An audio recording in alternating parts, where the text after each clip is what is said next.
Hello, and welcome to another episode of the Nintendo Entertainment Podcast. I am Triforce Todd, and joining me today is Wario Will. I gotta say, I know we didn't talk about this last week, but I'm just happy that this recent Splatfest, family Marina finally won again, and I just gotta say, the power of friendship overcomes family. I love that line from Marina. I was so busy. I'm not gonna lie to you, Will. I was so busy last weekend that by the time I remembered about the Splatfest, it was because I was looking at the results. My Oh my wow, weekend was wow, wow. not kind to me because a long story, but yeah. I'm gonna pull a Tyler and say that I did not lose because I did not officially make my pick nor defend it. So, oh, and speaking of whom, Tyler's here as well. And lest we forget what Will said in our chat. Will was originally Team Family, but because he's a Marina obsessor, he changed his side. So we got to put that all out there. We got to make sure that's clear for everyone. And I also didn't play. Yeah, Why would I play that when Smash is right there? Yeah, obsessing about a character, Tyler. It's not like you've done that before. No. No, me? No, not at all. You don't have a pearl in your collection or anything. Well, I mean, I'm a counterculture guy. No, I see the culture and I counter it. Except when you lose, then you blame the culture and say it was rigged. Yeah, that seems in line with somebody who's a counterculture fanatic. Wow. All right, well, we got some fun things to talk about, including settling the score on a topic I have been waiting 84 years to settle. And yes, I realize I'm only 29. But we will get to that later. But now it's time to discuss what have you been playing. I'll go first because I've honestly had such a week to where I've barely been able to play anything. Heroes, obviously, I've been playing because we are finally getting the Lagoose banner. We'll be talking about that later, but I'm very excited for it. And so I've been playing the other Tempest Trials, the voting gauntlet, and everything. And might I just add that I am shocked, I say. Thanks for those who got that reference. That Gunthra made it to the end. And she almost won the whole dang thing. I mean, I picked her. Like super popular. I don't know why. I didn't realize that though, because I mean, she was. They hinted that she was gonna have this big connection to your avatar, and then she dies. And it's like, okay, and then I picked her on a whim, and all of a sudden I'm in the finals against Fjorm. Like, okay. Not Fjorm, Azura. Right, sorry. I got it confused. You're right. The other blue-haired girl. Or blue color, whatever. Azura, yeah. Still, Gunthra. Who knew? I mean, given the fact that the new Gunthra unit is actually pretty strong, I mean, the sword user Gunthra is like her stats, holy moly. Maybe. Yeah, Will's right. She's super strong. Yeah, but aside from that, I finally dove back into Smash Brothers tonight, and I am happy to say that as of my return, I am 3-0 in online play. I beat a Lucina, a Fox, and a Pit in that order. And I kid you not, I was honestly, expecting a loss the first time because it had honestly been a while. I've been so busy with real life stuff and everything. I almost said real life stuff. Smash Brothers is real life, dang it. No, it's real to me. But I just hadn't had time, and so I went into the Lucina match thinking, okay, Lucina's usually if you play Lucina, you're actually got some good skill. It was a 2-stock match. I KO her in like 15 seconds the first time. I kid you not, I hit her with a bow, and then I go in for my combo attacks, and then I kill her 5 seconds later. I'm like, oh, okay. And then I'm like, so she's gonna stop and like really get serious now, but I KO her 30 seconds later. Didn't lose a life, and I'm like, and I just realized I'm saying, and I'm like, a lot tonight, so I'm sorry.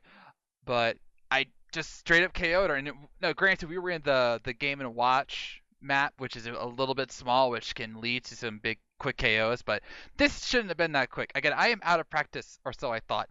And I just wadded her around, and I won. Then I faced a Fox, who you should always hate playing because of their blasters and everything. And I honestly had a pretty tough 3-stock match with him, but then all of a sudden I'm at like 100+%. He's on a fresh life, and I still KO him before he KOs me. So I beat him with 2 stocks, and then Pit. I mean, I love playing as Pit. I hate playing against a Pit. They can be so annoying. And then I still school this kid. So 3-0, baby. Yeah. Yeah, I Nice, mean, nice. given what I know about Todd, I'm sure that those players were, they were pretty bad. Probably. They had to be. They had to I'm be. just messing with If they you. That lost to wasn't fun. me, You're supposed to get all angry and be like, "No, I'm great," and then I'd say, "Nah, you're trash." But no, you were just like, "No, yeah, they probably were bad." but Tyler, I won a tournament with Ike. That's what we were looking No, for. That's but more in line. no, like I said, I haven't played in like at least over a week or if not more because I've been trying to get together with you guys and it just hasn't happened. So I just go into random arenas I or can play whatnot. again though. I'm back. I have good internet again. Good. If maybe we can do it after the podcast tonight. We'll see. But I was fine with losing because I even went right to Link because I knew that was the character I was most comfortable with. Again, ironically enough, and I just was like dominating. I mean, I was making very few mistakes. Obviously, there were some things I couldn't control, but I just did really good, so I was really happy. And I mean, I'm almost sad to try and play you now because I know I'm gonna lose.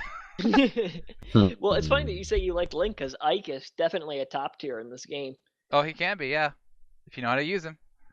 Yeah, no, So. he is. Ike just is dominating the competitive scene right now. Did you hear that Wolf is the most popular competitive character? Yeah, I saw that. It's probably at like the local level. I'm sure there's a lot of good wolves. Wolf's is really he's pretty strong, but I think Fox is better than him still. Yeah, but Oh. I'm looking forward to this weekend because I know I'm gonna have time to relax and I'll be playing a lot more Smash. I actually got a review code for a game for one of my other sites. I can't remember what it's called. It's like Metal Cat or something like that. But Huh. yeah, but it's an indie game, which of course I'm always up for supporting. So I'll have time to play that this weekend. But I look forward to actually relaxing and just having fun that way. So yay. Well, I've also been playing a lot of Super Smash Brothers Ultimate, as one would expect. And my quest to play every single character is going along pretty well. I'm putting my dream of being great with every character. I just realized is literally impossible. I mean, there's just too many characters to dedicate the time to learn all of their tricks, and then to be able to perform all of their tricks while remembering all other 73 characters' tricks is just not going to be achievable. So I've kind of been moving at a little faster pace. But I found two characters that I really, really love that I never expected to love. And those characters are Fox and Samus. And it's ironic because I'm really good with Samus, which I didn't expect, but Samus is probably my best character right now. I actually stink Mhm. with Fox, but I love playing as him. He's so much fun. He's so aggressive. Like to play as Fox, you have to constantly be attacking, and I just think that's so much fun. I love trying to find the opening or create an opening, and people just start going in with all of his strong moves. He's a ton of fun, and Samus, I think, is the exact opposite, where you're really trying to zone people out. She has some good tools, like up close, if you're fighting somebody with a reflector. Um, she can still hold her own. But I love both of those characters, and I've never used them in any Smash Bros. Game outside of I guess I played as Fox a little bit on the N64, but that I really never. I was too young to dedicate time to that game. Um, but yeah, he's Oh. really really cool. Yeah, That's fun. I look forward to Okay. facing you in your Samus because I want to see how good you really are. Oh yeah, no, you're not ready for it. You're absolutely like my Samus is nice. My older brother's pretty good, and I three stocked his Mario with Samus. That's not a good matchup for Samus. Like I'm actually nice with Samus. Uh-huh. Oh. As for me, I guess I also put my hat in as well. Also been playing Smash as well. I just recently finished up Meta Knight and Game and Watch's classic mode. And yeah, in case you want, I mean, personally for me, Ice Climbers, Game and Watch, and Roy are actually an easier route to achieve the 9.9 achievements on Smash achievement. So if you want an easy character to get that 9.9 difficulty, then yeah, those three I recommend. And alongside, obviously, been more or less been on the spirit boards, just buying things at the shop, getting more music, and naturally, of course, can't wait for the new banners coming out tomorrow or today at the time of this recording, and also just some few things aside as well. I've been playing a bit of Overwatch, getting a new Anna skin, which I gotta say, I'm not sure if anyone has seen the whole hubbub about the news story of Overwatch, basically confirming another character's preference, if you will. You can And say it will here. Don't be afraid.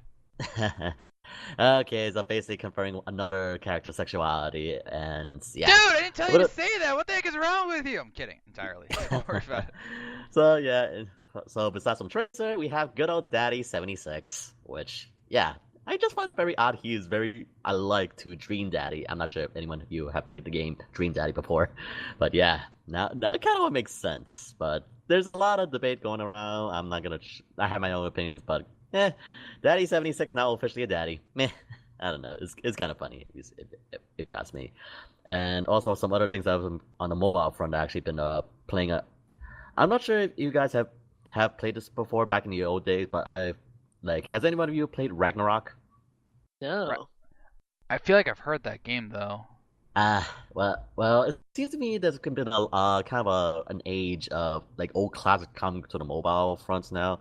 I still remember playing Ragnarok back in my junior high school days when I was like 8, 9, 12 years old, roughly about. Currently, right now, there is a mobile game called Ragnarok M Eternal Love, which is basically a Ragnarok Online, but onto the mobile devices. And gotta say, it really brings a whole lot of nostalgia if you play like the good old days of Ragnarok Online. And like again, cute characters, good RPGs, good class systems. If you love Ragnarok Online, I think it's maybe a good chance to try out the mobile version of it. I mean, yes, there are in-game purchases as usual of mobile games, but overall, the Ragnarok End is pretty much captures the essence of Ragnarok back in the high school days, back in the old days. So I don't know, definitely give a try if it's up your alley if you play Ragnarok back in the day.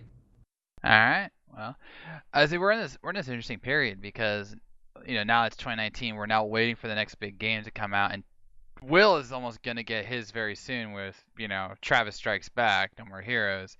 I don't know when mine is gonna be. It'd probably be March maybe with a certain game we're gonna be talking about soon. But I always hate these periods because it's like I don't know what my next game is gonna be.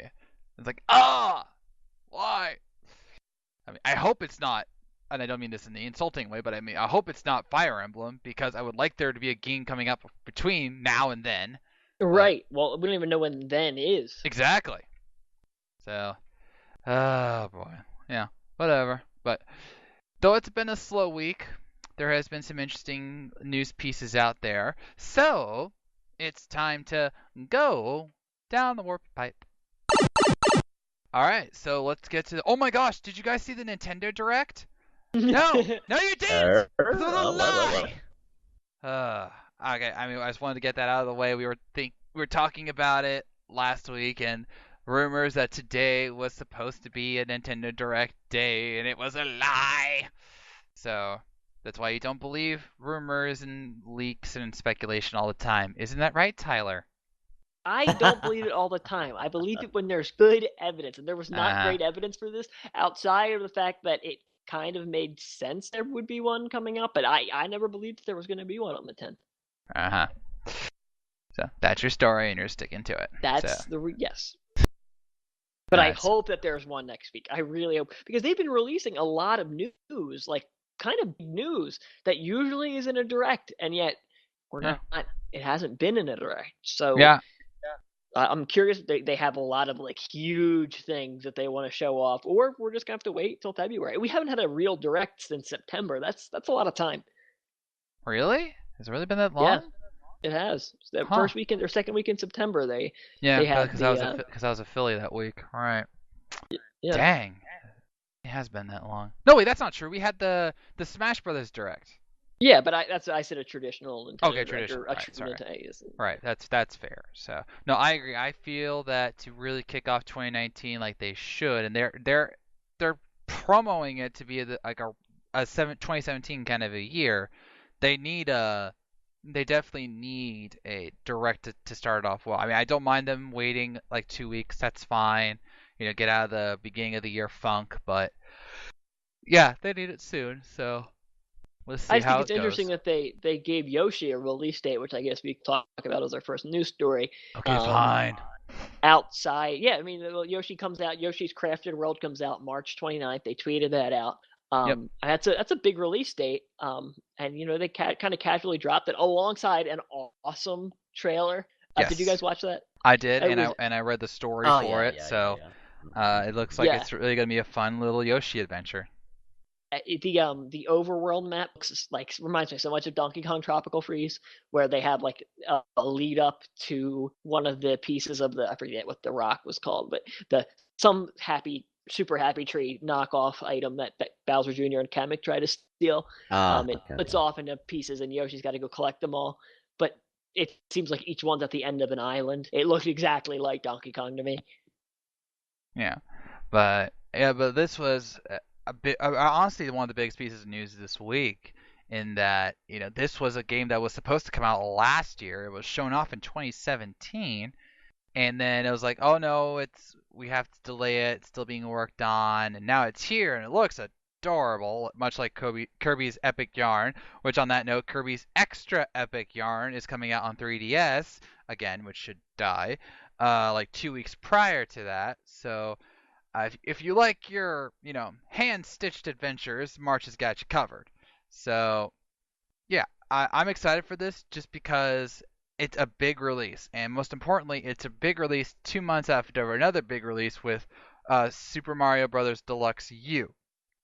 It's coming out, what, 2 weeks time? So Super Mario Brothers U comes out Mm-mm-mm. next week, actually, January 18th. 18th. So Oh, yeah, okay, okay, so yeah, same a time. week at the time you're listening to this, hopefully. So yeah, so that's again that's 2 months. So that's already better than what we got in like the first couple months of January, or sorry, couple months of 2018 where we only had Kirby and the Bayonetta port. And So Celeste. okay, Celeste was multi-platform though. Yeah. I'm thinking like Nintendo No, I know what you meant. exclusives. I had to throw So, that in. but yeah, Celeste is great. Celeste is life. Celeste is love. Okay. I'm glad we Yeah, got our Celestis quota in for this yeah. episode. There's yeah. I was gonna make a joke here, but I'll let it slide.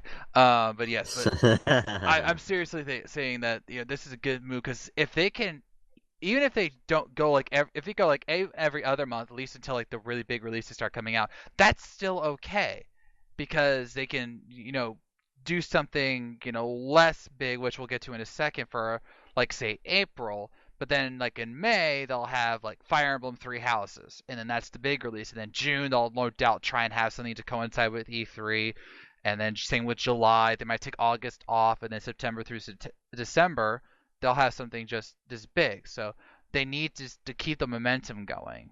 So having Yoshi of all things and end March and technically the end of the fiscal year is a really big thing for them. So Yeah, Yoshi looks like it's going to be a lot of fun too. Like yeah, the Woolly World was critically adored. I have it, but I played a little bit of it. It was fun, but I really didn't get too far into it. But hopefully this is kind of a return to form for the Yoshi series in I guess more of a mainstream way, because all the Yoshi games since Yoshi's Island have been kind of weak. Like New Island for 3DS, solid, but the Yoshi games could really use another kind of iconic game, and I hope that this is it. yeah. It Mm-mm. seems like it because I mean, while Yoshi's Woolly World was adorable, it was very much a Kirby's Epic Yarn extension, whereas this Yes. one feels more deep because of the whole like actually flipping the world and how they're using the cardboard aesthetic. It seems very unique, which might have been why they took extra time with it just to make sure that it was as solid as it could be. Yeah. So, yeah. Mm-mm-mm. Right. It's overall, I'm just kind of like really glad to see like Nintendo's really scheduling their releases for the beginning of the year right now. But I'm just kind of wondering what else is going to be coming up in the future. I mean, yeah, we got announced. I mean, just recently now we just got announcement of many different titles like Yoshi's Woolly World and other titles like Final Fantasy 10 and 10 2 coming up in April. Yeah. So Well, do you it's guys not kind of understand the interesting. point of letting me lead into these announcements just to set? Because Tyler just dropped the Yoshi stuff. You just said Final Fantasy. We have an order to this thing. There's an order to this. It's a new 2019 new Nintendo Entertainment podcast. We free flow. We do what makes sense. I think Will should be commended for Yeah. just seamlessly You, bringing us into yeah, the next yeah, topic. yeah. You know what makes sense? Following the will of the host, which is me. Ha. God, you're Fine. not my host. Want to bet? Want to bet? I can mute you, dog. All right. So, as The will ratings will unfortunately plummet, though. The spoil. ratings will plummet. Oh, please. I am the ratings. Power lies, or the people believe it lies, Todd. Says the guy who tried to convince the world that the Splatfests were rigged. And not tried, Todd. Did. Succeeded. Hashtag fake I news. forced Nintendo to redo how they did the Splatfest. I made them dive deeper into the analytics. Keep dreaming, Tyler. Keep dreaming.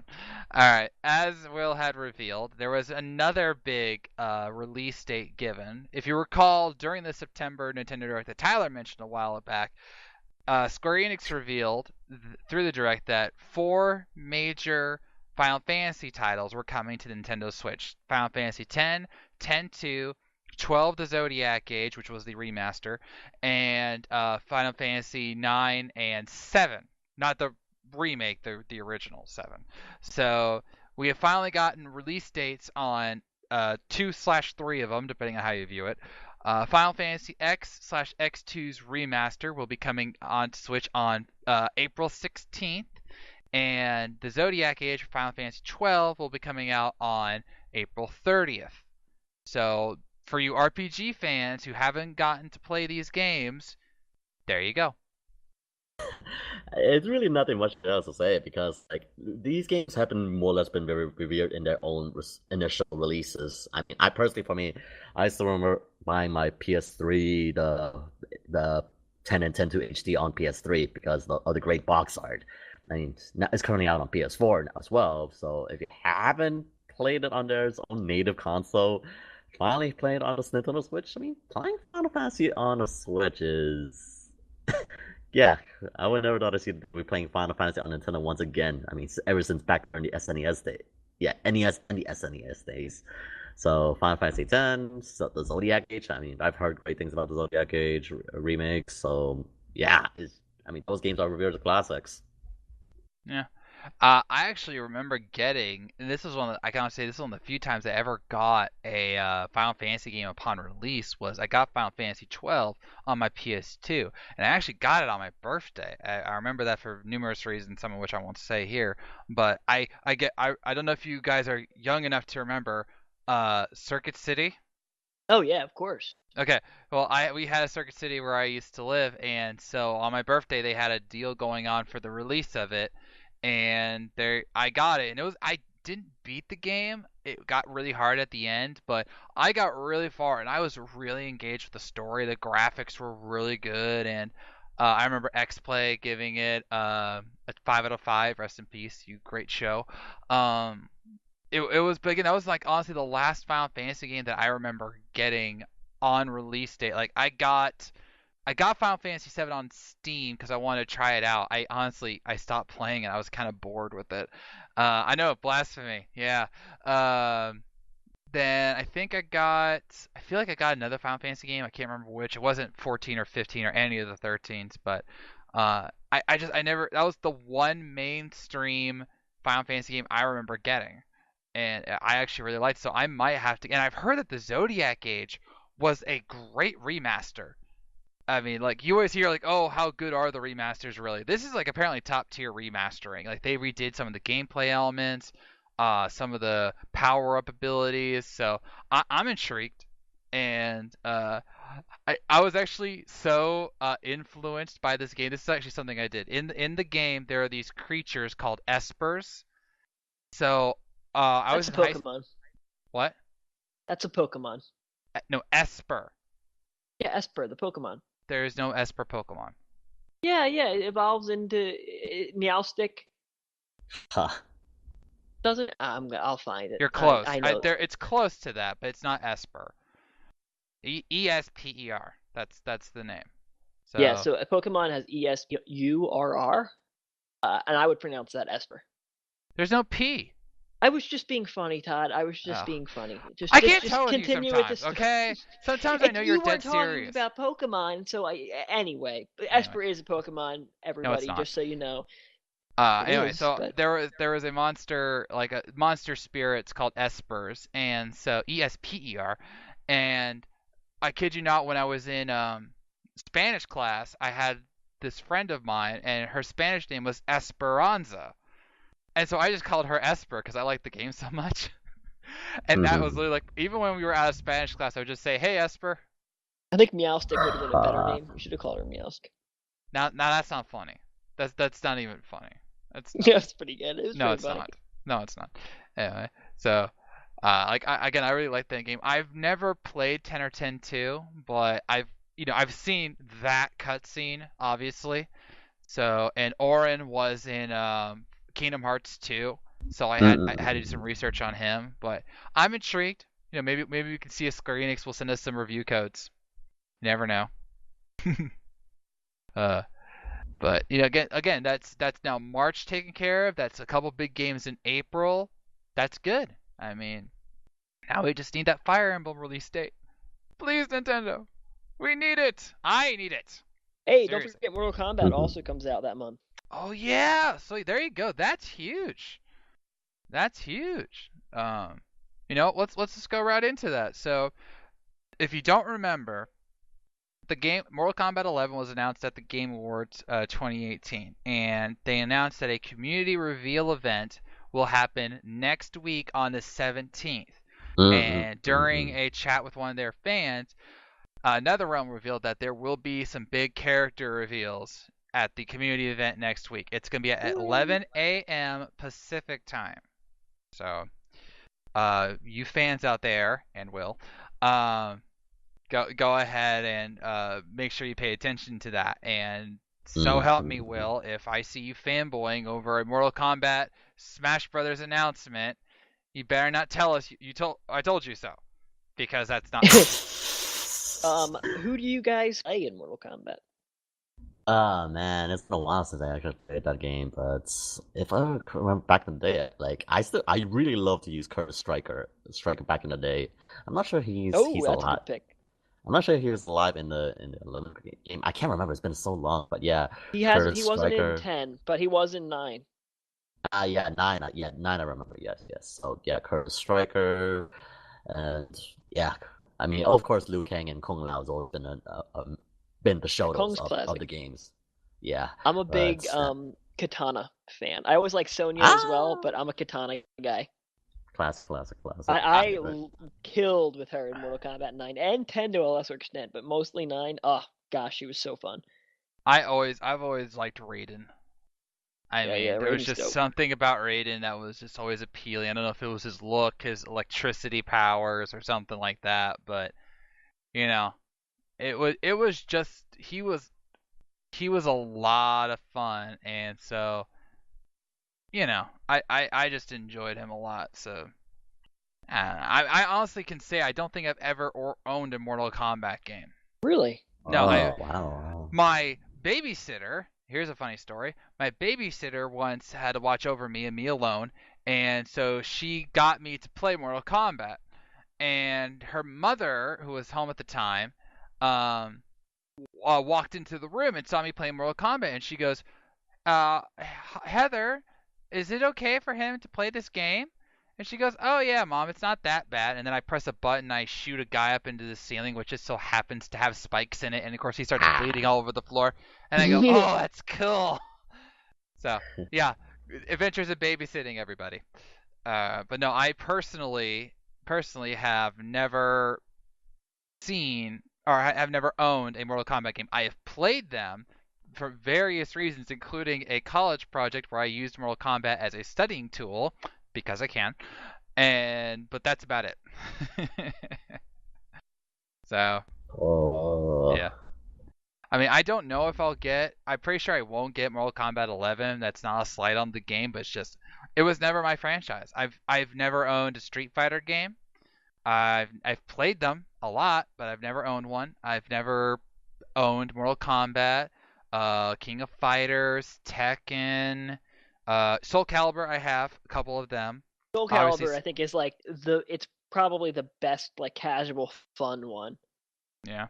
So Soul Calibur just spoke to me for some weird reason. Maybe it's because I like Nightmare. I don't know. What does that mean? Does that mean I'm the bad guy? I don't know. I was gonna say that's not. I would never pin you down for a nightmare guy. I was Nightmare diehard. I loved it. I love the look. I love the sword. I love his voice. It was fun.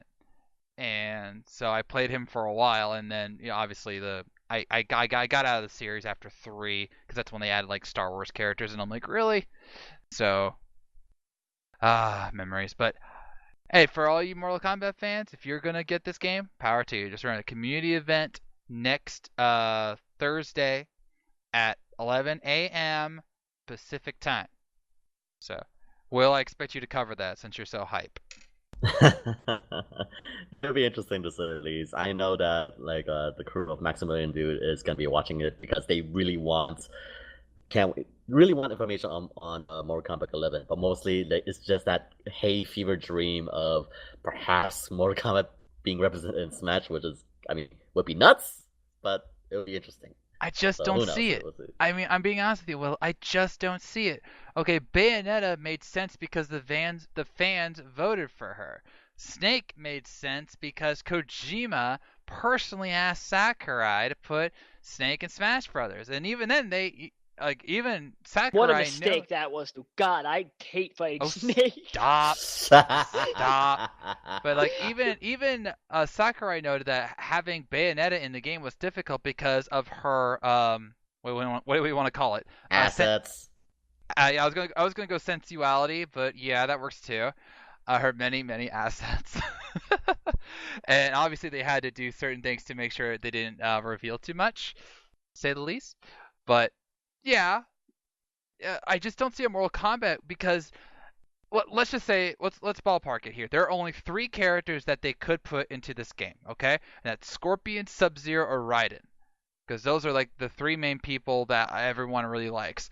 Scorpion is a literal demon who is a skeleton underneath and likes to burn people alive. Sub-Zero likes to encase people in ice and shatter them. And then there's Raiden, who is now evil and likes to electrocute people. So how would you show that in a final Smash and not be gory? Hmm. I mean, No, they feel did like it with Bayonetta, so. But I mean, Bayonetta worked because they could stylize it like an anime. I And don't trust think. me, I agree with you. I that think there's a Bayonetta 0% summons chance, Gamora. but Don't forget, Bayonetta summons Gamora, which is also literally a hair demon. So, yeah. Yeah, but I mean, like they played that up to a stylized degree, whereas uh, Mortal Kombat literally has fatalities.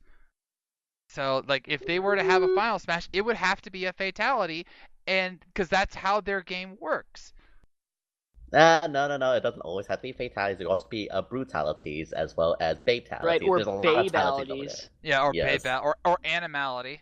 Yeah. Yeah, but yeah. still, that's the problem. Even if they go brutality, they have to do it in such a way to make it seem brutal, which goes outside the realm of a Smash Brothers game. I mean, they almost didn't get away with what Snake did with his rocket launcher, but they made it work because of how his moveset does and the whole, pulling away, getting the helicopter thing. So, they made that work, but I don't know. I don't think they could do that for a Mortal Kombat character. I just don't. Again, it would be. I mean, it's just there's that. Again, some people are crazy enough to believe that I myself am. Well, you never know. Again, since through the Joker's appearance, it could be anything. But again, it most likely is crazy. But you never know. You never know. Yeah. I understand. It's your right to believe what you want, but just know that we'll mock you when you're wrong. Okay. Because that's I already got my mocking in when Will said there was like an 80% chance that Travis touchdown made the game. That was where I got my I Mortal Kombat. I'm done. That seems sensible to me after Travis. Oh touchdown. gosh. Oh yeah, Travis touchdown doesn't seem sensible, but Mortal Kombat, heck yeah.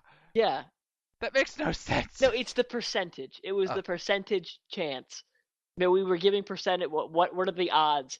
And you and Will both just way high on Travis. I said 50%. That was such a bad answer. I am shocked by that answer. And then, but then when they had that Travis Strikes Again special event, and they were saying, "Oh, we're gonna have a big announcement," all of us thought it was Smash Brothers, even you, and you were like, "No, I was a little nervous because I've been talking so much smack on you guys for saying that. That if you guys were right, then I would have never lived it down."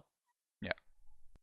All right. Well, we're still gonna wait. I mean, okay. Let's say right now, when are we getting the next Smash Brothers DLC character reveal? Give me a month. I'm February. guessing it's gonna be each season at least, so probably in March or even April. Yeah, I agree with Will. That's a good. That's about right. Yeah, I agree. I would say March at the earliest. I mean, they could pull a feint and say, do it in like the first direct of the year, give it a month, but I Because we think have to get Piranha Plant and Joker still. Like I think that all the true. Smash stuff in the whenever our first direct is will be a showcase of those two characters. Yeah. Okay, I'm gonna agree with that. I'll say, yeah, March at the earliest because February is when we're getting Piranha Plant. Oh, You did you pro- guys register yet? Remember I to did. I register. haven't gotten my code yet though. It took me like a week and a half for my code to come through. So, but Oh, I check the came through already. I promotions folder. registered already. Yeah, for mine, I Check your. registered already. Oh, good, good. Yeah, I haven't. If you're listening and you have registered but you don't have your code yet, check the promotions file if you do Gmail because that's where I found mine. Right, No, right. For me, it pops up on my Yahoo thing as well. So it should pop up once you immediately register. The email should be coming into your emails. Yes. it's been weeks, so I don't know what happened to mine. I might have to do like a Mewtwo and call into Nintendo, but we'll see how it goes. So, because I checked my spam folder, it said check your spam folders. I always check my emails from Nintendo, so I don't know, but we'll see. I will get you, Piranha Plant. I will, hopefully, possibly, yay. But yeah, so I think definitely March at the earliest. It also depends on when they announce when Joker is coming, because we Right. know that they're working on him now, and they didn't have anything to show for the Game Awards, but they're clearly working on him right now because Piranha Plant's basically done.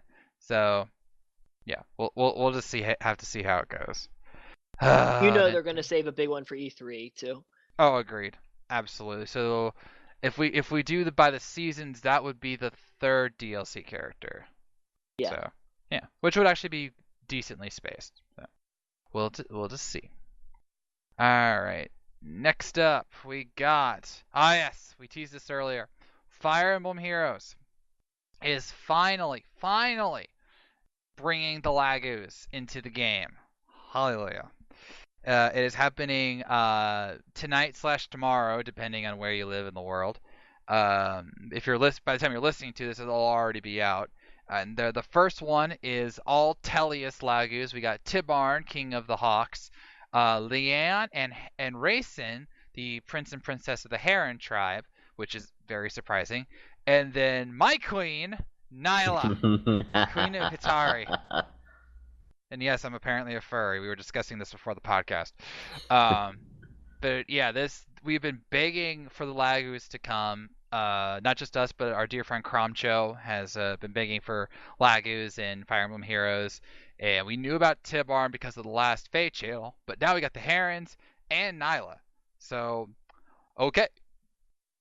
Well, I gotta say, just like looking at the new units, like pretty much it does reflect what reflects the source material. Like even in their beast forms, they don't hit as hard, but their stat wise, it's like holy moly, and the movements like 4 spaces. Last I checked, it's like holy moly. Well, if you Yeah. And recall like in the yeah, Tellia series, the birds could move. Like that was literally their strong suit. They were a Yeah. little bit weaker, but they could move. Tibarn didn't really have a weakness though. He No, just was a Tibarn was a beast. boss. He was my favorite character. Like Ike is my favorite character from there, but like outside of Ike, Tibarn is my favorite character. I love that guy. He's so Yeah. cool. He is awesome. Yeah, Tibarn is a boss. Tibarn was great in Path of Radiance. Here's how you know how great Tibarn is. All right, and this references the same game as Radiant Dawn. So there's this Lagoos war going on, and it's the Kingdom of Banyan versus the Lagoos Alliance, which is the Beast Tribe, the Ravens, and the Hawks, and of course the Herons were there too. Um, they were fighting against Banyan. They were losing. They were retreating because of a series of unfortunate events, which I didn't like on Netflix, but that's besides the point. I had to get that dig in. The ending yeah. was terrible. But they're going through Crimea, which is the land of Valencia, who I still don't have, and she begs them to stop fighting and even exposes herself, goes away from her forces, lays down her sword, and says, I will stay here until you guys stop fighting. And Tibarn goes up to her and goes, Ike, I thought you were the person on this planet with the biggest amount of guts. And then he leaves. And it's like, okay, that's respect. And then my other favorite moment was when they were in the war with Dayan, unbeknownst to them, they were being manipulated, but whatever. And to save the apostle, he grabs Soth, who's one of the main characters, and dangles him off of a cliff, saying they were about to roast the apostle alive. I kid you not, it was a very dark game. And he literally holds Soth, who is the boyfriend, lover, husband person of Micaiah, my least favorite character, and he goes, if you don't stop this, I will drop him. And Micaiah yields, and he goes, okay, and he drops him anyway. And thankfully, one of his servants. No, Micaiah doesn't yield. Micaiah's like, no. No, she yields. No, go back. She yields because the apostle got out alive. So she yielded, but he goes, I gotta teach you a lesson. So he drops Soth, but unbeknownst to her, one of his wards is Ulki is there to catch him. But she didn't know that at the time. So he's stone cold. That's Tibarn for you. Yeah, no, Tibarn's the one I'm most excited for. Although I love Rayson too. Rayson is like Tellius is such a good series. The characters are great, and I hate what Fire Emblem is becoming. And I hope that Three Houses turns it around because I love that series, that game, those games so much. Rayson is like one of the coolest designed characters. His art is amazing, and he's like the Herons are these super peaceful people. They don't fight at all, which I don't like in Heroes. That they do have an attack. I don't think they should. I think they should come up with a creative way to make them really useful without being able to fight, because that's what they don't fight. But Rayson's like, he almost gives in to the dark side until Tibarn talks him down. But he's such a raw character. He looks so angry in his portrait because he has every right to be. I love Rayson. Rayson and Tibarn both A+ characters. It's just a shame that Fire Emblem Heroes is still such a mediocre to bad game. There's just no new content. Like, these characters are cool, but I don't have a reason to want it. Like, the game modes are just not that exciting anymore, and it's a shame that the only way to experience the characters again is in an underwhelming game. Yeah, it can be. I mean, I only really play it to summon characters that I care about and all that. I mean, like with the Azura legendary character, I tried one time to get her. I waited for the first blue 5-star I got, then I told myself I would stop, and sure enough, I got Fiorm, and I'm like, I'm done. And so then I found out Tibarn was coming, and I started saving up orbs, and I'm just waiting and waiting and waiting, and finally, here we are. Now I get them and Nyla, who's also awesome. So I've got 370 orbs saved up, and I will literally blow them all. I usually feel bad about blowing them all. I do not care. I am blowing it all.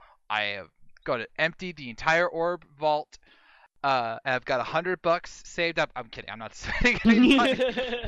I'm not like some people on this podcast, but I have 370 orbs saved up. I am raring to go, and I'm waiting for 1 a.m. my time because I'm on Central Time Zone, and to get them so I can start summoning and hopefully get both Tibarn and Nyla because they're awesome. Ah, boy. I really hope that this is just the beginning, because we need to get Kynegas. We need to get, of course, I just blanked on his name. Who's the Raven King? Oh, he's coming in a Grand Hero battle, Nasala. Yeah, Grand Hero. Also an awesome character. I love Nasala. Yeah, he's such a great character. I mean, there's a reason why we had Tyler be Tellius Tyler, because we love the Tellius series. It's the best Fire Emblem games. I'm sorry. The stories are so well told. Every character has great background. There's appropriate amounts of fan service without being obvious. Like, it's perfect. It's such a great series, and God, I want that back. Yeah, I'm really hoping with that Three Houses we get that back, because it has the potential now to tell the great stories that we want.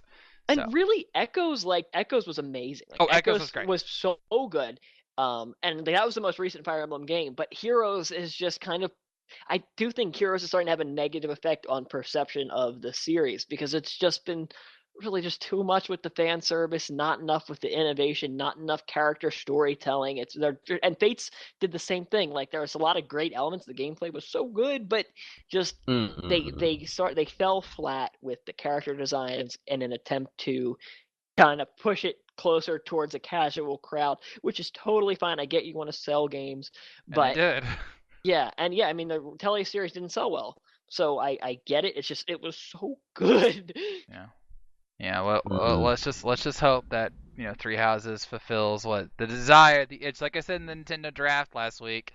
It needs to be a masterpiece. So Mm-mm. And we yeah, shall see. just to put in my 2 cents as well. It's like I can definitely understand why Fire Emblem Heroes is not really looked at as. I mean, especially since it doesn't pay pay tribute to the source material, of course, with the Lagus and all the characters in the game currently right now. Sure, I mean, if anything else, it's my hope that like intelligent systems definitely takes note, and especially the big amount of profit it's raking in, that perhaps I don't know, perhaps a chance of like re-releasing it in for the Nintendo Switch in the coming years. Hopefully, they finally have enough capital to invest a re-release in HD or of some sorts. I don't know. It's just as a guess of mine. We'll just have to see.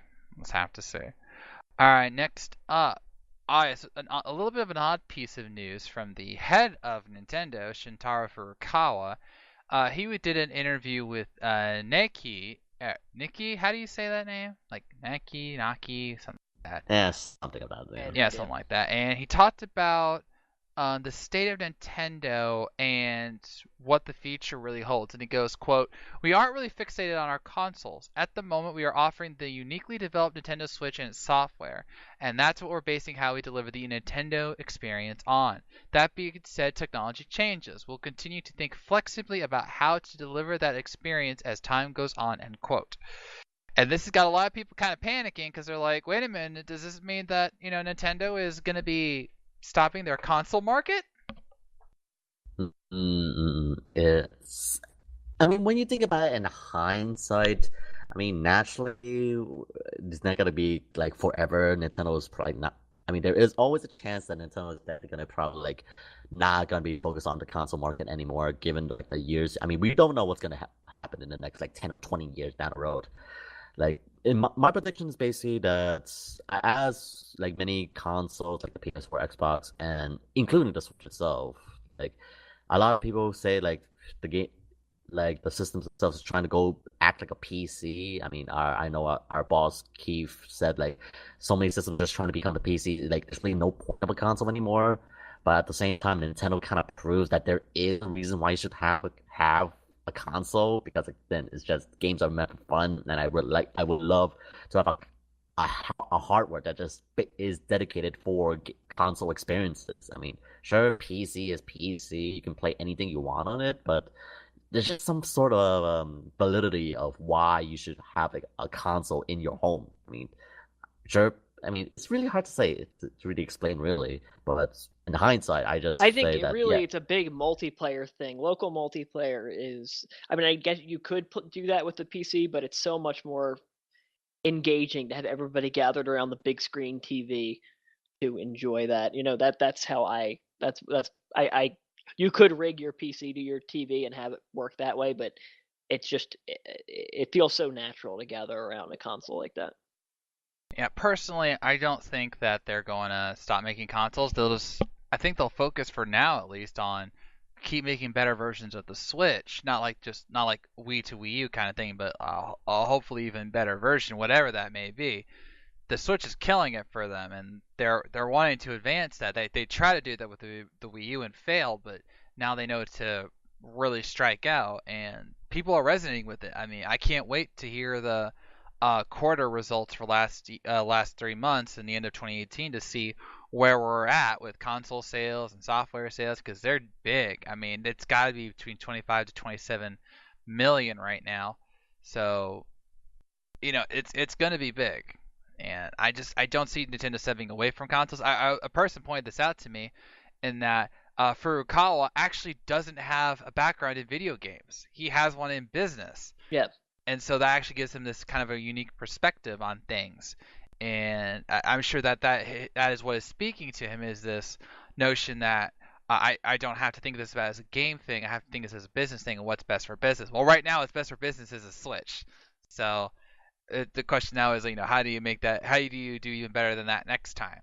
Yeah, So it seemed very much like a hypothetical, yeah, where he was basically, in a world where these aren't selling anymore, we would change our tact. But I'm not concerned that the Switch will be the last Nintendo home console or anything like that. I think that we're definitely, especially because they always are innovating. And the Switch it fills a niche that a PC can't. So if Nintendo continues to put new ideas out there that kind of change how we experience games, there's always going to be room for that.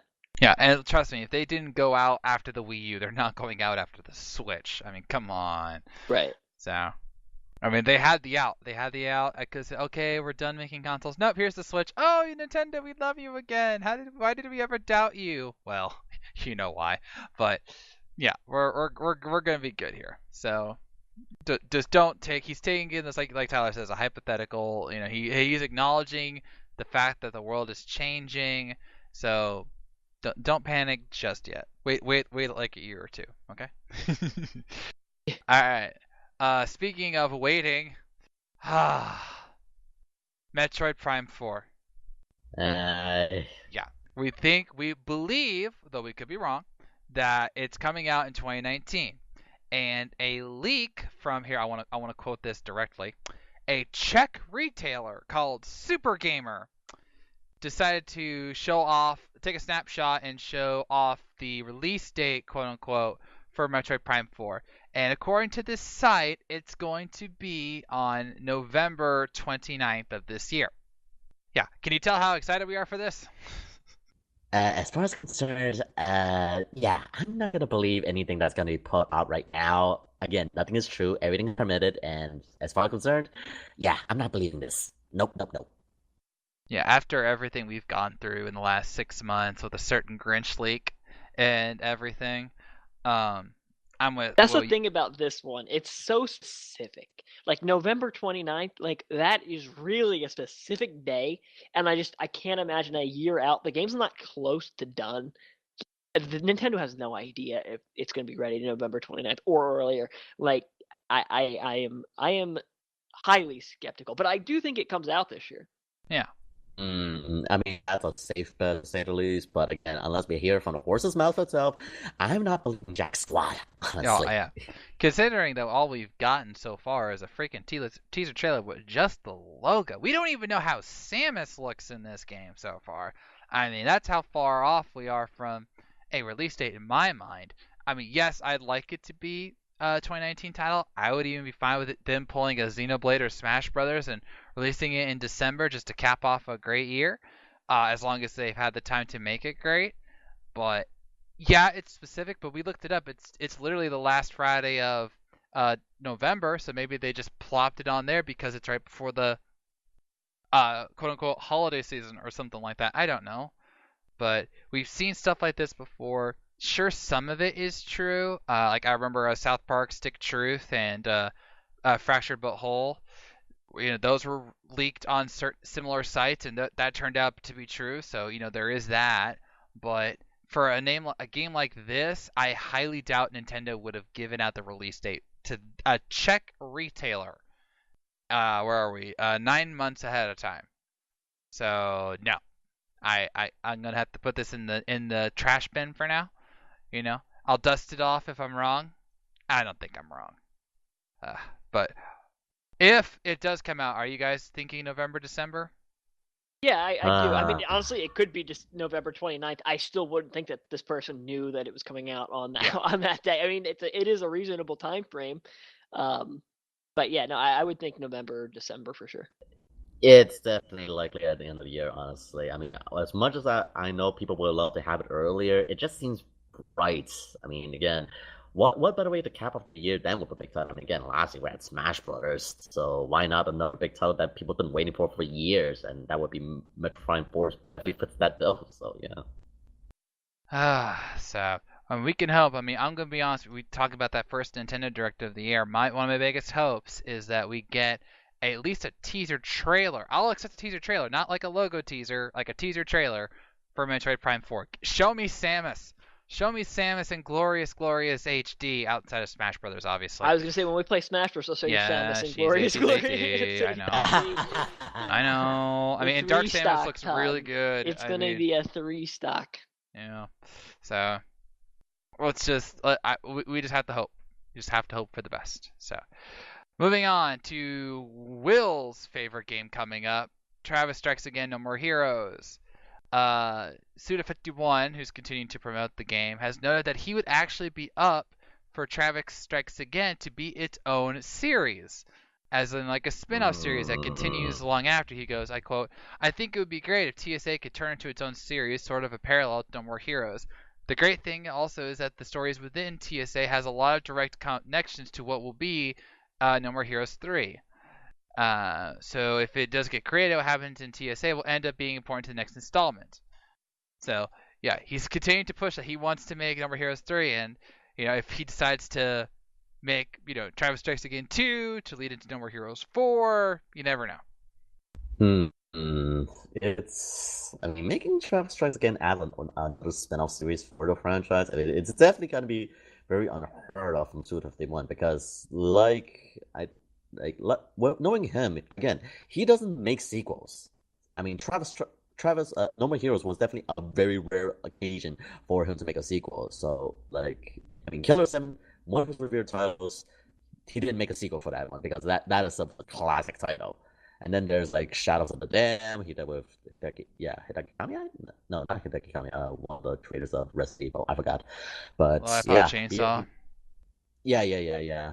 He made all these games. He never makes sequels to those things. I mean, sure, there's reference to it, like Killer is Dead and all that, but he never makes sequels. So for him to really try to push for a sequel, especially for a spin-off title like Travis Strikes Again, it's I mean, I'll be very happy for it because again, it also kind of bridges. Because again, Travis Strikes Again is served as a bridge between No More Heroes 2 to 3. So it's interesting to say the least. I mean, for Suda51 to really go for this, it's very interesting. Yeah. All right, so let's see, what else do we have? Oh yes, Amiibo.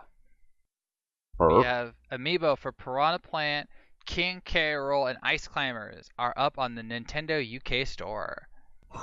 Yeah, and each of them will be available on February 15th. So if you're interested, I mean, if I was to get one of these three, it'd definitely be King K. Rool. Oh, of course. King Yeah. K. Rool is there. Definitely. Oh, I just had a notion. Uh-huh. Think about it. If the Amiibo are confirmed for February 15th and Piranha Plant's not out yet, what if that's its release date? Kind of like what they did with Ridley and some of the other Amiibo characters, where they released them on the release dates of their, inclusion into the game. Yeah, that makes sense. I mean, it it's would not make sense. Inevitable. It doesn't have to be that way. They could even release it after. That would be ridiculous, but it would be cool for sure. I mean, I hope it'd be earlier, honestly. I do think if we get a January Direct, I do think we will. I think it'll be and now go update Smash because Piranha Plant is here. It seems like that type of thing to me. Yeah. Well, we'll find out. I'm still waiting for my code. Still waiting for my code. All right, so done with that. And now, ladies and gentlemen, been a very, very, very long time coming. I have been waiting and waiting for these two yutzes to beat Legend of Zelda Breath of the Wild so we could talk about the ending. Tyler did it a year after. Will did it a few weeks ago. And of course, I did it 2 weeks after the game released. So now we are finally going to be able to talk about it, break down everything about it, and talk about how we feel about it in a Nintendo discussion.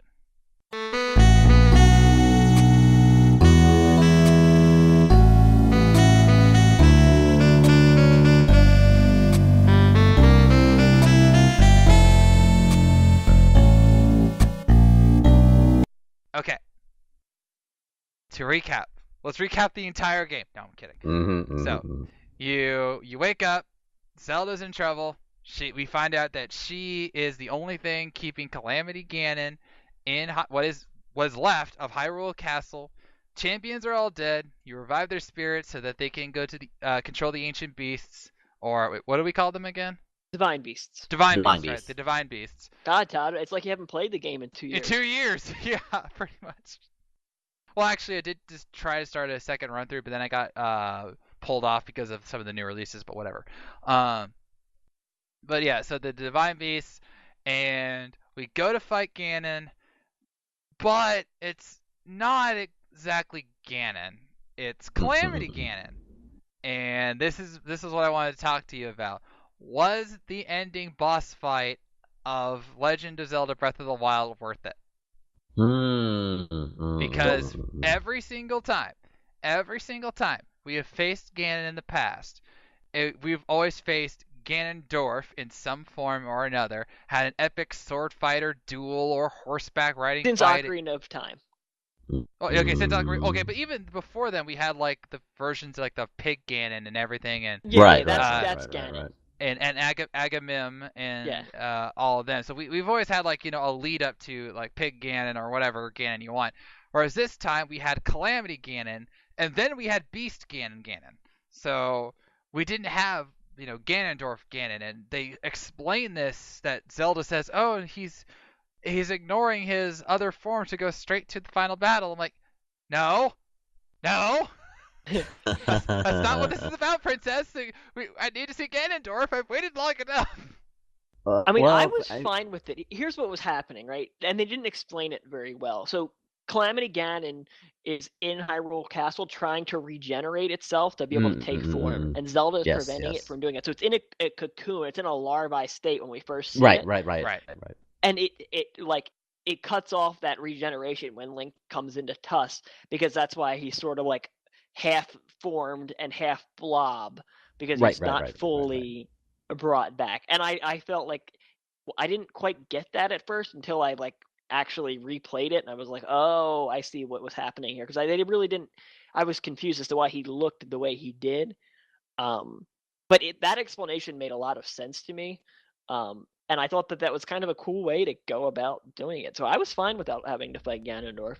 I'm kind of in the same party as well. Like, when I first saw Ganondorf, Calamity Ganon for the first time, again, you kind of get to explain that, again, he's just this form of malice. He doesn't have a particular form as well. I mean, yeah, like, again, I don't know where it's based on the timeline. Again, it's supposedly when the adult Link died, but basically when he destroyed Hyrule, took over the Divine Beast, he's pretty much his bloody essence.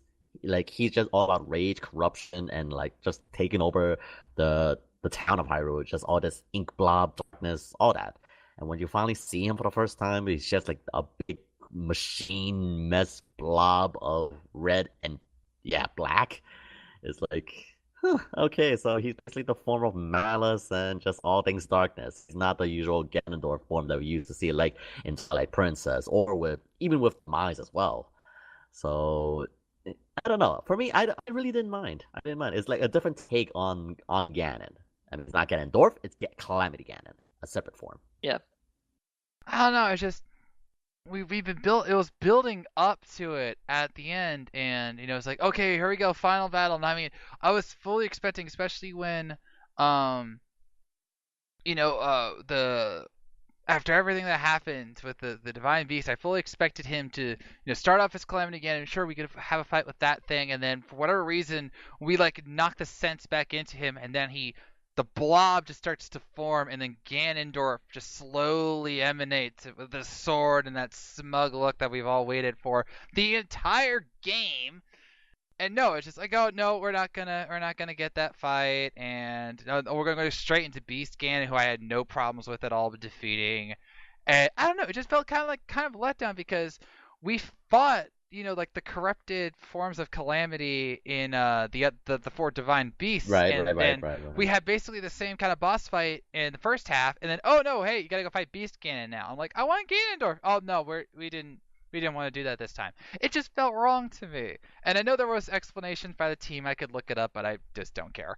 Well, again, this is the game that's trying to break Zelda tradition, so I guess maybe that's kind of what they're going for, maybe? I don't know. Yeah. I don't mind them breaking the box, but parts of the box don't need to be destroyed. I mean, that's why you have Labo, so you can use the rest of the box. Calamity Ganon was the final part where you're on horseback was way too easy. Like, that was way too easy. And I don't think there's any denying that. It wasn't overly satisfying. But the regular fight, the first part reminded me of Wind Waker in a lot of ways. You're in a dark dungeon area, and I like that. I like the Divine Beast when they do their big laser blast. Although honestly, it did half of his life. like he was pretty easy anyway. I feel like it was a waste of time to free all the divine beasts. Like you really didn't need to do that to have an easy time with the boss. He wasn't that hard. Um, but yeah, I mean, outside of that, like difficulty kind of issue, the first part of the fight was really good. Ganon was super weird and intimidating. I liked it. Yes, yes, yes. I don't know. It didn't. I don't know. It just didn't feel the same to me. And ironically, I reviewed the game right before I went to Ganon. I think I had found all the divine beasts in up when I hit my 2 weeks, and I needed to get the review out. And I was affected because if I had played the final boss, I know. I mean, if I had played the final boss before my review, I know that I would have lowered my score a little bit because I honestly felt that ending outside of the cutscene at the end where Epona shows up, underwhelming. It was parts of it were too easy, especially like Tyler said when we had Calamity again already down to half health. I had all my ancient arrows, I had everything loaded up, I had all the hearts and the Master Sword, the Hylian shield. I was ready, and then Beast Ganon was totally easy. I mean, that's not the point of Beast Ganon. I mean, that's why I wanted my duel with Ganondorf. I loved the battles with Ganondorf in Wind Waker and Twilight Princess. They were so satisfying. We got to see a toon kid stab a guy in the head. Okay? I mean, that was just boss. And then, of course, impaling Ganondorf into the ground of the plains of Hyrule and Twilight Princess was legendary. But I wanted that moment. I waited, like, what, 40 hours? You know, all the side quests and everything and all the divine beasts and all the shrines and getting the master sword with all my hearts and everything. It was like, really, after all of that we had like this really kind of cheap boss fight. I mean, I don't know, I almost wish we made this a boss fight segment because I would have revealed to you the best Ganondorf boss fights. So Yeah, this would not be on there. I mean, for this would sure, not this be on wouldn't there. be. It wasn't an unbelievably well done boss. I don't think any of them were. That was one of the weaknesses of Breath of the Wild. None of the bosses were that compelling, especially after you got the Master Sword. It was just a whack 'em and they're gonna die kind of situation. Yeah. But outside of that, I mean, I thought that the rest of the ending was pretty beautiful as well. I loved Zelda's return, and the four champions finally getting to rest along with the king after all of that. Yeah, the build up to you get to really see how King, oh my gosh, Daphne's, I forget his name. The King of It's a Hyrule. really ridiculous name. It's a ridiculous name. Yeah, King of Hyrule was kind of put Zelda under so much stress and just kind of made her life miserable. He thought he was doing the right thing, but he got to see, her return and be at peace, which was great. Plus the zoom in. I'm a big Silent Princess sucker. When they zoom in on the flower at the end, that was great. The silent princess. That's the thing is like I know that Zelda, the Breath of the Wild sometimes gets flack because of its more fragmented storyline with the memories and everything. But that's what I loved about it because we got that scene where we got to see the king scold Zelda about her love of technology versus the role she was supposed to play and how that affected her relationship with Link or lack thereof. And then it was only through trying to save Link that her powers came to be, which was a great moment. And of course that epic scene where he's the master sword is like almost shattered. Like we never even thought that was possible, but they made us believe that it could happen here. And Zelda saving the day, then putting him into the shrine with the healing waters and all of that. That was great stuff. And I intentionally made sure I got every single memory before I went to face Ganon because I was ready to stab him right in the heart, and I couldn't. Like, you had one job, Nintendo. Let me stab Ganon. Yeah, I like the light arrows. You always have to use the light arrows. So I was cool with having to defeat the giant beast with the light arrows. Okay, but I mean that's a convention. I mean that they say, oh, we're trying to break convention here. You had the same thing again. Light arrows. It's always the light arrows. Well, the light arrows themselves is tradition. I mean, that's kind of one that you gotta keep. Ocarina of Times, Twilight Princess, Wind Waker. I'm pretty sure Skyward Sword had the same thing because that's where it all started. Usually Zelda's the one wielding the bow, and they did actually. There weren't light arrows to defeat Demise. Yeah. Oh, that's right. We had to defeat Demise on our own. You should know that that's your game. Wait, no, that's not my game. That's your favorite Zelda or one of your favorite Zelda games. No, I said that was one of my favorite boss fights, but Twilight Princess is now and forever my favorite. Yeah. Yeah, in which we had to use light arrows. You always troll me because I Mm-hmm. don't love Skyward Sword.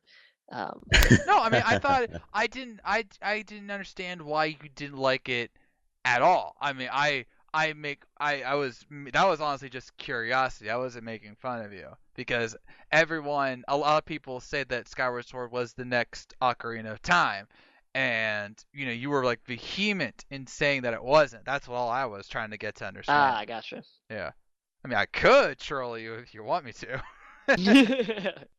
I could be like Fee and calculate the odds of you being wrong all the time.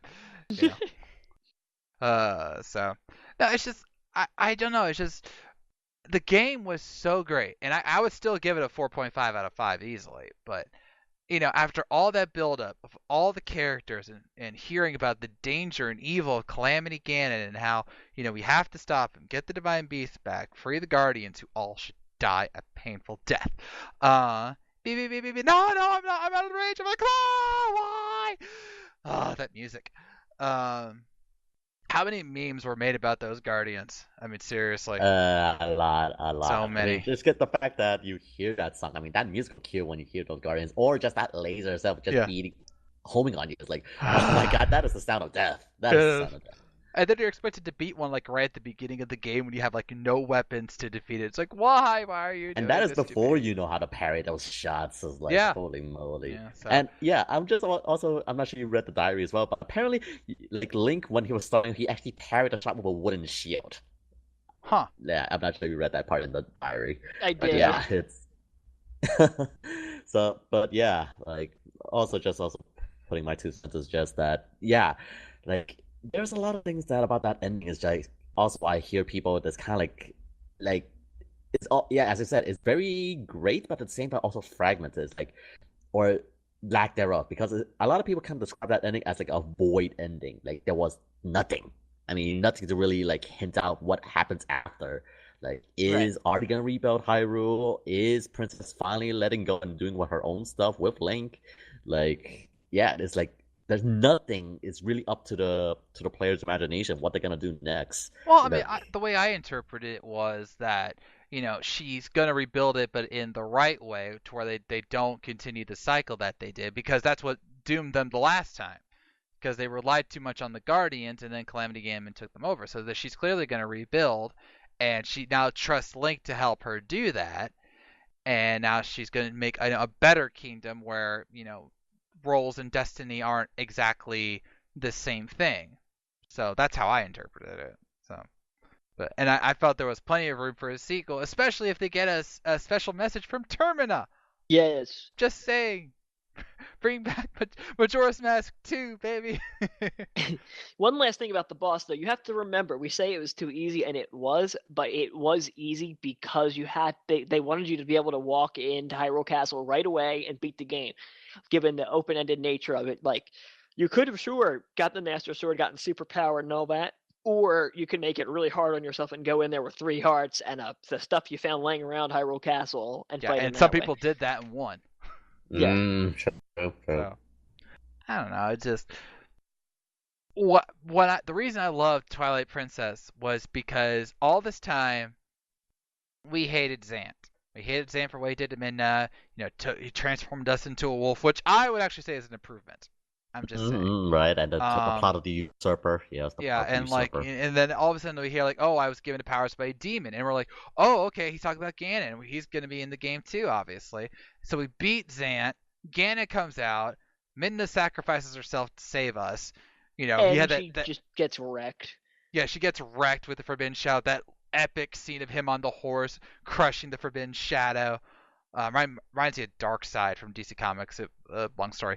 But then we fight him, in beast form with the portals, and then on horseback. Then the sword duel, which was so boss, and then impale him to the ground. He's screaming to his death, and that is so satisfying. I'm a sadist. I just realized I am a sadist. Dang. Well, again, like nothing can describe basically compared to the coolness factor of a sword fight. Yes. Again, two enemies, light and dark, versus again crossing swords. I mean, that is the epitome of like the of badassness right there. Yeah, that's another reason I love Fire Emblem, because most of the bad guy leaders have swords. And of course, Ike Hmm. versus Black Knight is always epic. Actually, Oh yeah, revised. Path of that's Radiance yeah. is epic. Radiant Dawn is actually Mhm. let down, but whatever. Um, but it's just like I was waiting for that moment. I wanted to see how they reinterpreted. And apparently, they were thinking about it. Like I remember reading an article that they were thinking about having a Breath of the Wild version of Ganondorf, and then they just decided to scrap it to keep Calamity Ganon. And I'm like, why? Yeah. Why? You improved Link, you improved Zelda, you improved, some of the other races, created new races, created a massively open high world, and you don't give us the villain that we all love to hate? Come on. So, I mean, it would be nice to again see also like memories. I mean, I would love to see like I don't know if they. I know they won't have any more DLCs, but I would love to see like a memory of like how Calamity Ganon came to be, like an origin story. Because again, he did originate from the Gerudo Valleys. Like, why not put an extra memory in the Gerudo Desert to see like how he came to be, like what was his form? He was the yeah. only male Gerudo in the Yeah. desert. I had to So tease and it, how he dang it. came. See, and now I'm Yeah, like. conflicted because I'm like, if we do go to Termina, like let's just say for Breath of the Wild 2, I don't want Ganon in Termina. That's not his land. He's always after Hyrule. Keep him in Hyrule. And so then if he just randomly shows up, it's like, oh, this is what you want. No, it's not what I want. I want that in the original game, dang it. So, I don't know. And now, It, like, I remember recently they were saying that they refused to confirm where Breath of the Wild is in the timeline, even though it's clearly like one of the more quote unquote recent games in terms of storyline. They just Be- put it at the bottom of all three. They were like, all three timelines lead to this one.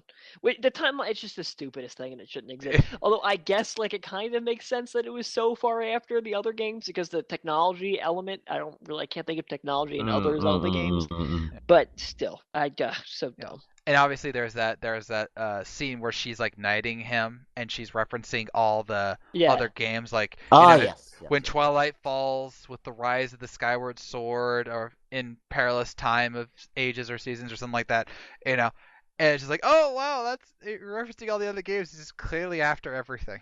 So Right, right, I right, and don't know. especially that the spirit of the sword, which Fi, I mean, especially hearing that like that note when Fi comes out of your sword is like, Fi, I miss you, I guess. Yeah. Why? Minna's better. Um. Mm. Alright. Yeah, no, hey, watch it, you. I will fight for my Midna.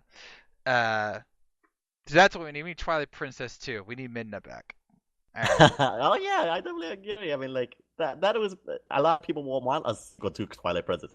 Yeah, like yeah, that would be a great idea. Like going back to the lands of Twilight Princess, that would be Yeah. something. I mean, Yeah.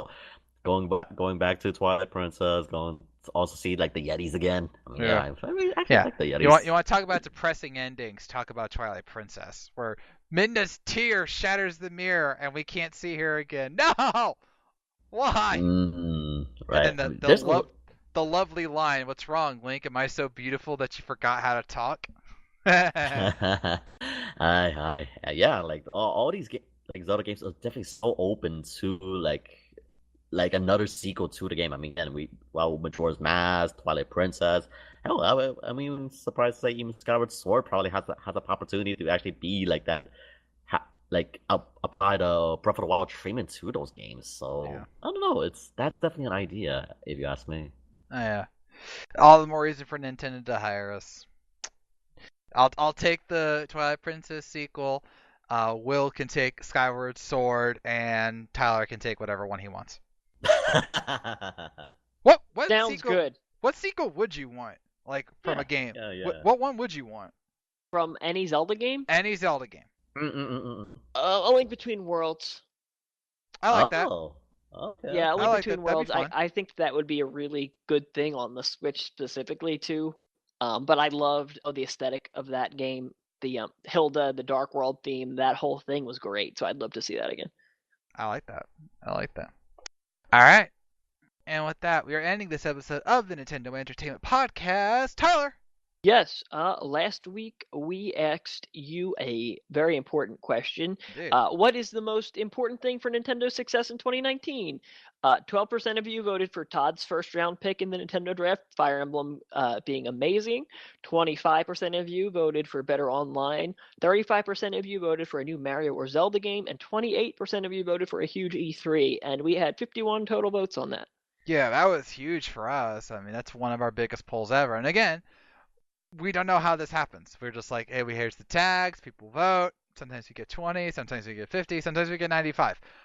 But hey, I'm grateful, and it seems fitting that they would think Mario or Zelda to lead the way. Yeah. So of the options we gave them anyway. So. Right. Yeah. Somebody tweeted at us mentioning Pokemon, which was definitely a huge miss in our draft. Nobody mentioned anything about Pokemon, and I had thought about it a few times. Like, nah, I don't want to talk about a specific game again. But Pokemon is also a really good, really good point. We could have easily mentioned it, but it was already kind of out there. Whereas, we could have said the same thing, like, Metroid Prime 4 needs to be amazing. Like they really can't screw up Metroid now because, people are excited about it again, especially with how Samus Returns was. So it's one of those things where we don't know exactly what to expect from the Pokemon core title, so it's kind of weird to speculate about it. And yeah, well, the thing too is Pokemon, like I would say Fire Emblem being amazing is actually a better pick because Pokemon doesn't have to be amazing for it to sell well. Just look at Let's Go. Like, a lot of people like that game, but I don't think anybody accused it of being amazing. I thought it was good, it not still great. sold super well. So Pokemon, even if it's just like this was like the 8th best Pokemon game, people are still gonna buy it in droves. So, all right, this week's poll. Let's keep it Ganon related in honor of one of our favorite Nintendo villains. What Zelda game? What hashtag Legend of Zelda game had the best Ganon boss fight? Ocarina of Time, Twilight Princess, Wind Waker, or Breath of the Wild? Oh. Really curious to see how this one goes. I mean, if anything else, if my take is obviously I gotta go with Wind Waker on that one because like you have Zelda fighting alongside you. I mean, she's like two little kids facing up against a full-fledged adult. If you ask me, I like that one. I liked Twilight Princess because Zelda was with you on horseback, helping you, do their thing, and then at the end you just got to seriously impale the guy. So, works for me. What about you, Tyler? Of those four, which one's your favorite? I agree. I'm a Wind Waker guy. I think Wind Waker's final boss is it's one of the best ever. I always say this about it. I love how overmatched Link seems in that fight because he's so young and like you could just keep hacking at him forever and you can't knock Ganon out. You have to hit him with that one final blow, and I think it's a masterpiece of a boss fight. Fair enough.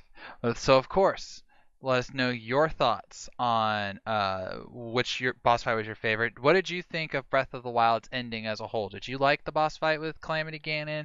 Did you think it was too easy? What would you hope they do better in the next one? Do let us know. And of course, are you getting the Final Fantasy games when they come out and Switch in April? Are you getting Yoshi's Crafted World? Are you eagerly waiting for the Lagoos in Fire Emblem Heroes? What do you think about the future of Nintendo consoles? And when is the next Nintendo Direct coming? Do let us know.